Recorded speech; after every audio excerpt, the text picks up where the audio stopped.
My name is Tabinda and I am the Manager of Client Services at Interfaith Ministries for Greater Houston.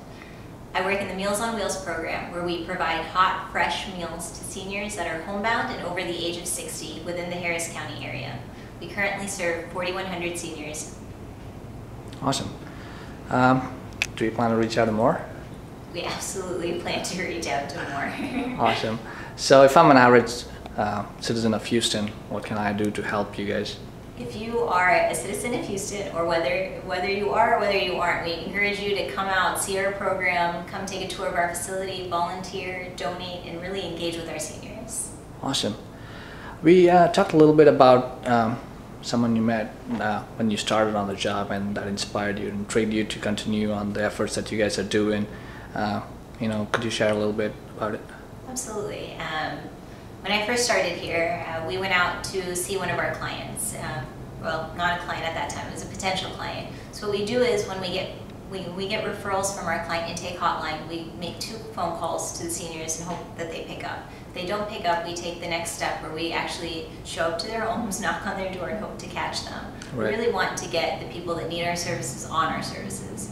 So on this particular day, we went out to see a client. It's called a drive-by, where we actually go into their homes without notice. Right. So we knocked on their door and we went into their homes. And something that was immediately overwhelming about this house was that it was a smaller area and there were no lights. Even though it was the middle of the day, the blinds were closed, the drapes were shut, there were no lights in the home, and it was just a little darker than you would typically be used to. Right. It took a little while for our eyes to acclimate to that sort of lighting, but as they did, we realized that this house was not necessarily the cleanest. Right. And a lot of times our seniors have problems with keeping up the same levels of cleanliness as you and I. They don't have the physical capacity to clean every day, and in some cases even every week. So what we noticed was that there were wrappers everywhere, where there were larger appliances that were clearly not being used. There were computers from the 1960s. There were just a lot of items. And as we engaged in conversation with the seniors, one of the things that I noticed was that there were these ropes hung along the walls. I thought, that's interesting. It's different. But we were talking to the clients, and through the conversation we found out that this couple, who had been married for some 40-odd years, were actually, each of them was actually blind in one eye. And they had been helping each other, and they had split up the household tasks, and the woman was doing the dishwashing and the man was doing the laundry, and that's how they were able to keep going, because they had no one to help them. But what they didn't realize, probably because of their impairedness, in their vision, was that they weren't getting things as clean as they thought they were. And you could see that in their home. And they had been, because they weren't able to see as well, they weren't cooking on their own, so they were actually living off of frozen burritos when we came across them. Right. So they definitely weren't getting the... It's not very healthy for our seniors. Yeah, they definitely weren't getting the proper nutrition intake.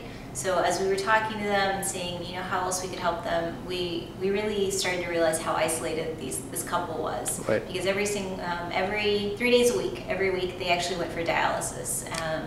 And so for them, it was a 10-hour journey. It was 3 hours on the bus, 4 hours of dialysis, and 3 hours on the bus back. Right. So they didn't have a lot of social interaction, even with their neighbors. So seeing us was a bright spot in their days. Yeah. And one thing that we know is that a lack of social interaction is like smoking 15 cigarettes a day. So it's actually pretty dangerous. Wow. So when we were out there and we were visiting them... That leads to depression and all sorts of things, I guess. It can lead to all sorts of other issues. Yeah. So we actually got them signed up for our program, and we were also able to connect them to other resources. And this is what we are really able to do when we see the clients in their homes. Right.